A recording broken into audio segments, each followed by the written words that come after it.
아버지의 장사 요셉이 이르되 내가 아버지의 말씀대로 행하리. 야곱이 또 이르되 내게 맹세하라. 그가 맹세한 이스라엘 침상머리에 하나님께 경배하니라. 아멘. 47장까지 읽었습니다. 요셉은 그 형들을 시험합니다. 테스트하고 난 후에 형들에게 자기가 바로 요셉이라고 하는 것을 밝히게 됩니다. 45장에 가겠습니다. 요셉이 시종하는 자들 앞에서 그 점을 억제하지 못하여 소리질러 모든 사람을 자기에게서 물러가게 하고 그 형제들에게 자기를 알리니 그때 그와 함께한 다른 사람이 없었더라. 요셉이 큰 소리로 운이 애굽 사람에게 들리며 바로의 궁중에 들리더라. 요셉이 그 형들에게 이르되 나는 요셉이라. 내 아버지께서 아직 살아계시니까. 형들이 그 앞에서 놀라서 대답하지 못하더라.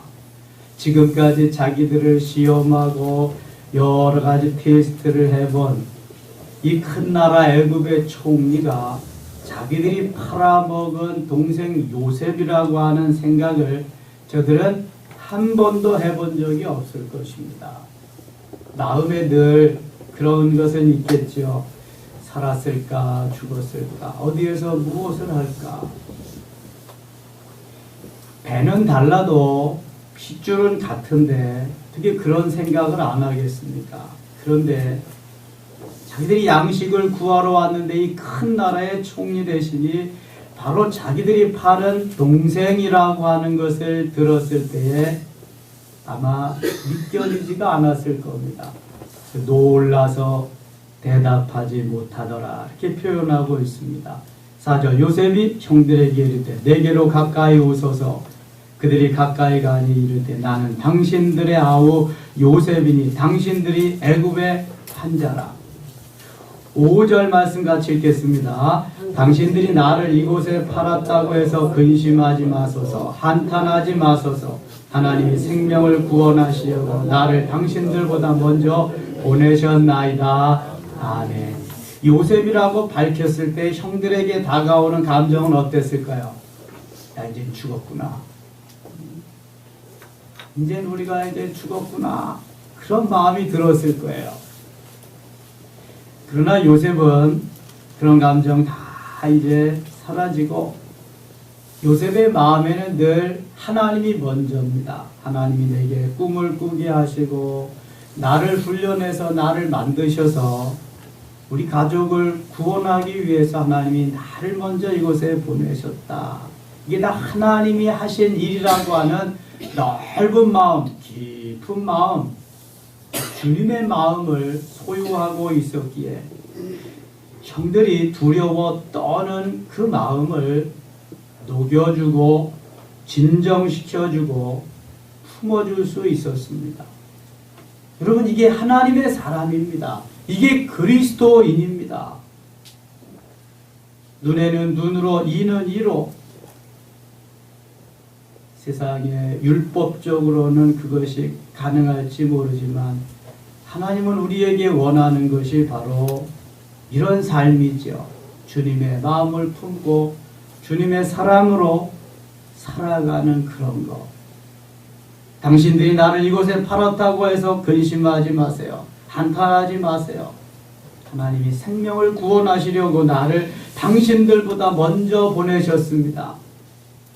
어차피 나도 거기 있었으면 이쪽에 이렇게 오는데 내가 먼저 형님들보다 온 것밖에 없어요. 하나님이 먼저 보내신 것밖에 없어요. 6절 이 땅에 2년 동안 흉년이 들었으나 아직 5년은 밭갈이도 못하고 추수도 못할지라. 요셉이 30세의 총리가 됐습니다. 7년 풍년이 있었고 여기 2년 흉년이 들었다. 그러면은 요셉의 나이 몇 살일까요? 30세, 7년 지났다, 또 2년이 지났다. 39세지요.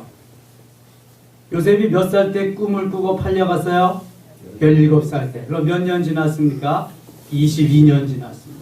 22년 만에 해우하는 거예요. 22년 만에 감격적인 형제들의 상봉이 있는 거예요. 여러분 얼마나 감격스럽겠습니까? 근데 한편에는 두려워서 떨고요. 한편에는 너무 감격스러워서 그러는 모습입니다. 그래서 우리는 부끄러운 일은 하지 말아야 돼요. 죄 짓는 일은 하지 말아야 돼요. 언제 어느 때 누구를 만날는지 알 수가 없어요. 하나님의 뜻과 하나님의 섭리는 사람이 생각한 대로 되지 않습니다. 그래서 언제든지 의롭게, 선하게, 착하게, 아름답게 살아야 돼요. 얼마나 두렵고 떨리겠어요. 자기들이 팔아먹은 사람이 그 큰 나라의 세계 최대의 나라 애굽의 총리라니. 그런데 요셉은 저들을 진정시켜 줍니다. 하나님이 하셨다고 말씀함. 7절, 8절 말씀 같이 읽겠습니다. 하나님이 큰 구원으로 당신들의 생명을 보존하고 당신들의 후손을 세상에 두시려 나를 당신들보다 먼저 보내셨나니 그런즉 나를 이리로 보내니는 당신들이 아니요 하나님이시라. 하나님이 나를 바로에게 아버지로 삼으시고 그 온 집의 주로 삼으시며 애굽 온 땅의 통치자로 삼으셨나이다. 아직 말끝마다 하나님이 하셨어요. 제가 오고 싶어서 온 것도 아니고요. 형들이 팔아먹어서 제가 온 것도 아니고요. 하나님이 하신 거예요. 우리 가족을 구원하시기 위해서 형님들보다 먼저 저를 22년 전에 이곳에 보내신 거예요. 하나님이 하셨어요. 하나님이요. 여러분, 이게 하나님의 사람입니다. 하나님의 사람은 하나님이 하심의 통치에 응답하고 반응하면서 살아가고 있는 거죠. 여기에 잘 만났다. 원수는 왜 나무다시에 만난다 그랬더니 너희들 맛 좀 봐라. 인간적으로는 그래야 되죠. 내가 그동안 얼마나 고생했는지 아냐. 너희들 때문에 내가 얼마나 당했는지 아냐. 종살이하고 모함받아서 감옥 생활하고 그만 어려움이 너희들 때문에 온 거 아니냐. 맛 좀 봐라. 이러고 싶을 거죠. 이게 마음입니다. 사람의 마음. 그러나 하나님의 마음은 그런 거 아니잖아요. 예수 그리스도는 제자에게 은 30에 팔렸습니다. 요셉은 형들에게 은 20에 팔렸습니다. 요셉은 예수 그리스도의 모형입니다. 모델입니다. 성경에 많은 사람이 나오지만 다 결점들이 있어요. 허물이 있습니다. 근데 요셉에게서는요, 거의 허물을, 결점을 찾아볼 수가 없습니다. 얼마나 주님이 사랑하시면 요셉을 이렇게 했겠어요. 하나님의 사랑이 하나님의 사람에게 임할 때 그 마음을 감동시키고요. 주님의 마음으로 만들어주시는 거죠. 손양원 목사님이 자기 두 아들 동인이와 동신이를 죽인 그 원수를 자기 아들로 삼을 수 있는 그 마음. 보통이 아니죠. 누구나 할 수 있는 일도 아닙니다. 정말 어려운 일이죠. 요셉과 같은 마음, 손양원 목사님과 같은 마음. 오늘날 주님이 찾으시는 그러한 사람들입니다. 하나님이 하셨어요. 하나님이 하셨다고 할 수 있는 그 믿음, 그 신앙, 하나님이 찾으시는 사람입니다. 여러분, 요셉을 닮아갑시다. 아무리 세상이 험하고 변하고 얼음장같이 차가워도 우리는 그리스도의 사랑으로 살아가야 됩니다. 내 기분, 감정 보고 맞추는 거 잠깐이요. 주님의 사랑은 영원한 것입니다. 여러분, 이렇게 한번 해놓으면 형들이요, 요셉을 위해서 생명을 다합니다. 충성을 다하는 것입니다. 왜 안 그러겠어요? 바보가 아닌 이상 그 사람 왜 모르겠습니까? 그러나요, 여기서 해코지 해보세요. 두고 봐라. 또 그러죠. 누군가는 주님의 마음으로 품어주고 사랑하고 용서하고 주님의 뜻 가운데서 가는 그 사람이 필요한 겁니다. 그 한 사람이 중요한 거예요. 그 한 사람이 없어서 나라가 시끄러운 거 아니겠습니까? 그 한 사람이 필요한 겁니다. 11절 봅니다. 흉년이 아직 5해가 있으니 5년이 6년이 남았어요. 내가 거기서 아버지를 복양하리이다. 아버지와 아버지의 가족과 아버지께 속한 모든 사람에게 부족함이 없도록 하겠나이다 하더라고 전하소서. 자, 요셉이 이렇게 자신있게 확신있게 일을 진행해 나가는 것은 하나님과 요셉이 교제할 수 있었던 것이고, 하나님께서 요셉에게 말씀해 주시기 때문입니다. 우리가 만일 하나님과 교제가 없고 하나님께서 확신을 주시지 않는다면 어떻게 확실하게 이렇게 하겠어요? 꿈 해몽도 못할 뿐만 아니라 자신있게 이 일을 추진해 나갈 수가 없는 것입니다. 하나님이 요셉에게 확실하게 말씀하시고 이루게 하시니까 요셉은 또 자신있게 해나가는 거죠. 그래서 여러분, 우리의 지혜와 경험만 의지하지 말고 늘 하나님께 엎드려서 하나님 앞에 지혜를 구해야 됩니다. 하나님, 오늘을 어떻게 살아야 되겠습니까? 무엇을 해야 되겠습니까?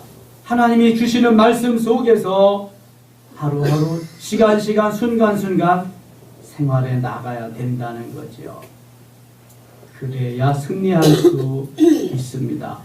26절 보겠습니다. 넘기세요. 알려 이르되 요셉이 지금까지 살아있어 애굽 땅 총리가 되었더이다. 야곱이 그들의 말을 믿지 못하여 어리둥절하더니 형들이 이제 요셉의 명에 의해서 아버지 야곱을 모시러 갔습니다. 야곱에게 요셉이 살아있다고 그러니까 어리둥절할 수밖에 없죠. 22년이 지났는데 늘 마음에 품고 있었지만 그 요셉이 살아있다고 하니 얼마나 감격적이겠습니까? 믿을 수가 없지요. 그들이 또 요셉이 자기들에게 부탁한 모든 말로 그에게 말하며 그들의 아버지 야곱은 요셉이 자기를 태우려고 보낸 수레를 보고서야 기운이 솟행한지라 번쩍번쩍하는 그 금수레를 그것을 보고서야 이거 진짠가 보다. 28절 이스라엘이 이르되 조카도다 내 아들 요셉이 지금까지 살아있으니 내가 죽기 전에 가서 그를 보리라 하니라. 이제는 믿어지고요. 아들을 보고 싶은 또 마음이 쫙 올라오겠죠. 46장 이스라엘이 모든 소유를 이끌고 떠나 부알세바에 이르러 그의 아버지 이삭의 하나님께 희생 제사를 드리니 2절부터 4절까지 같이 읽겠습니다.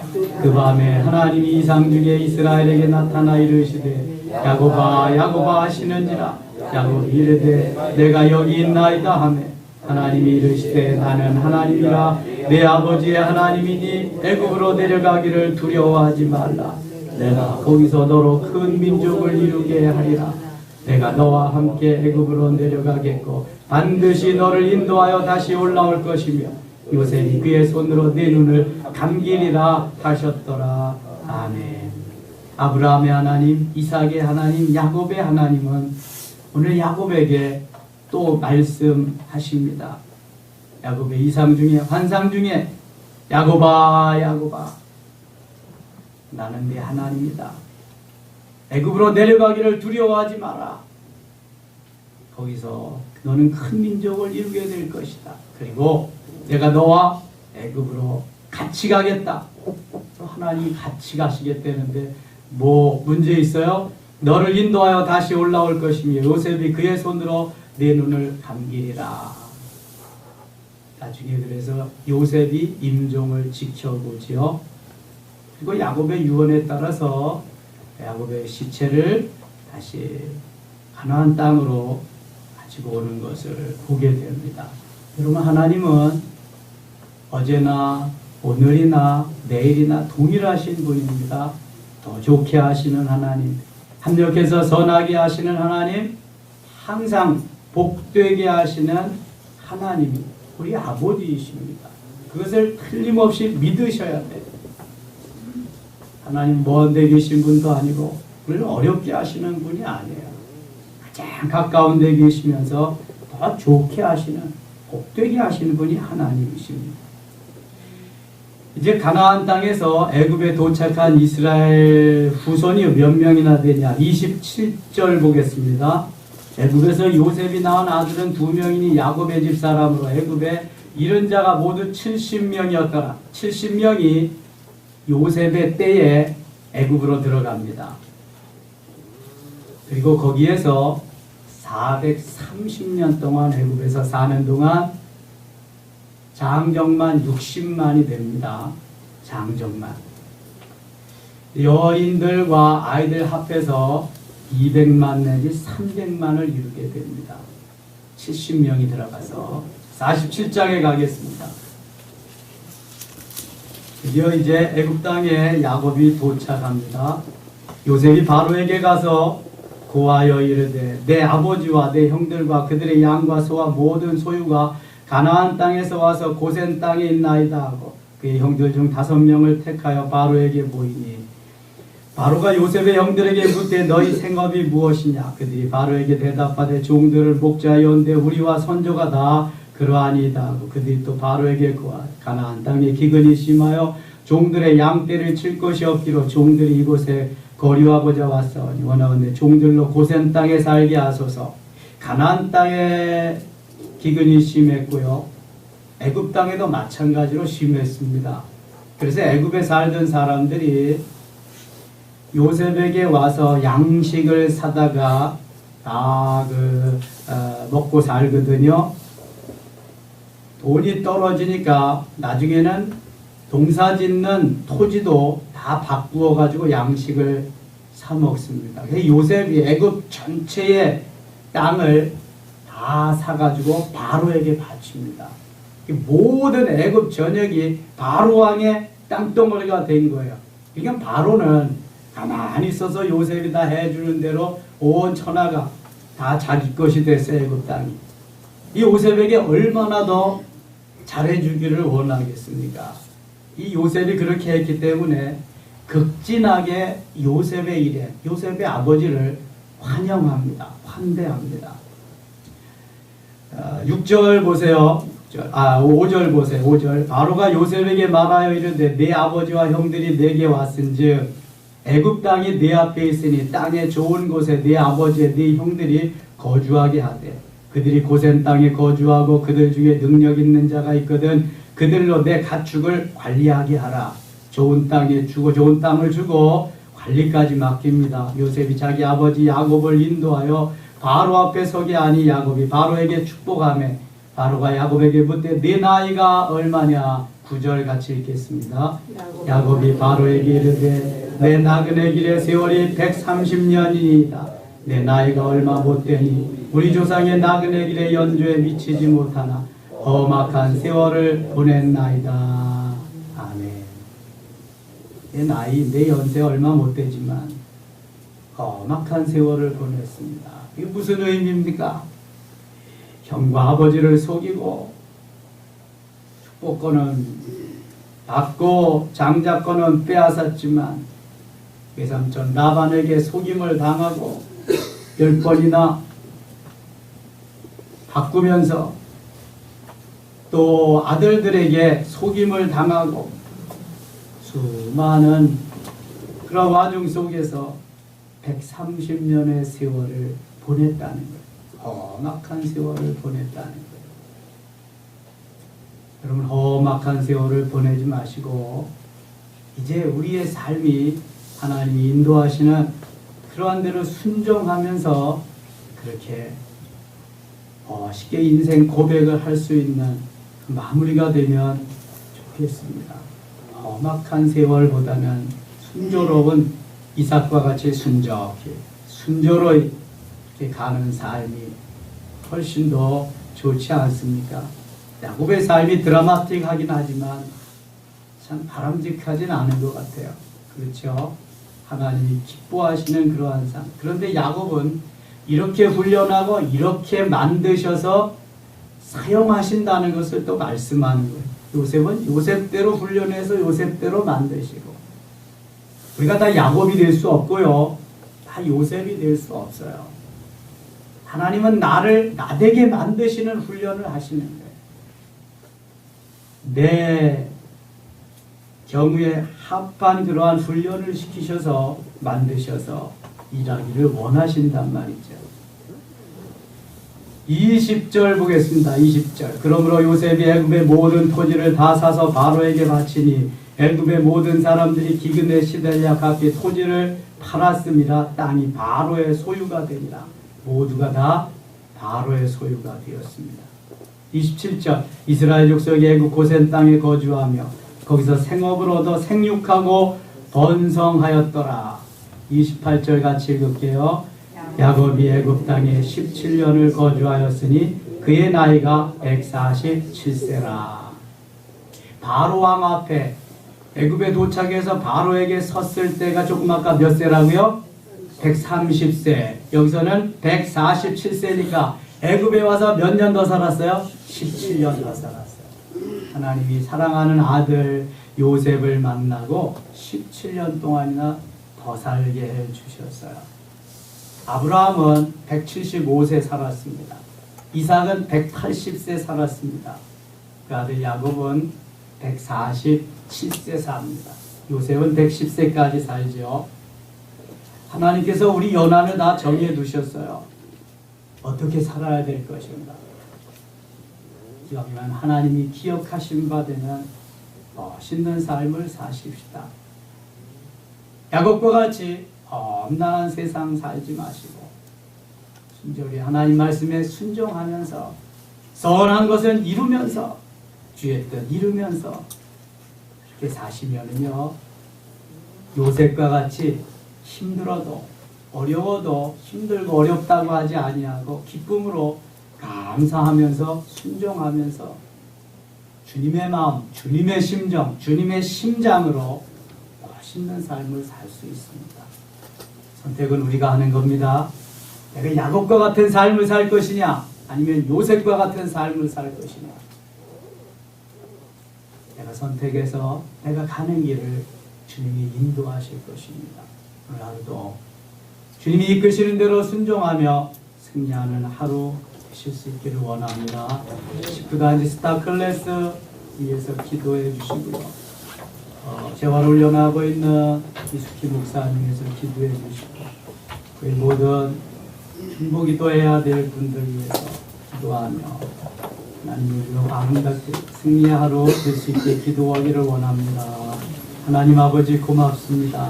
오늘 하루 또 출발합니다.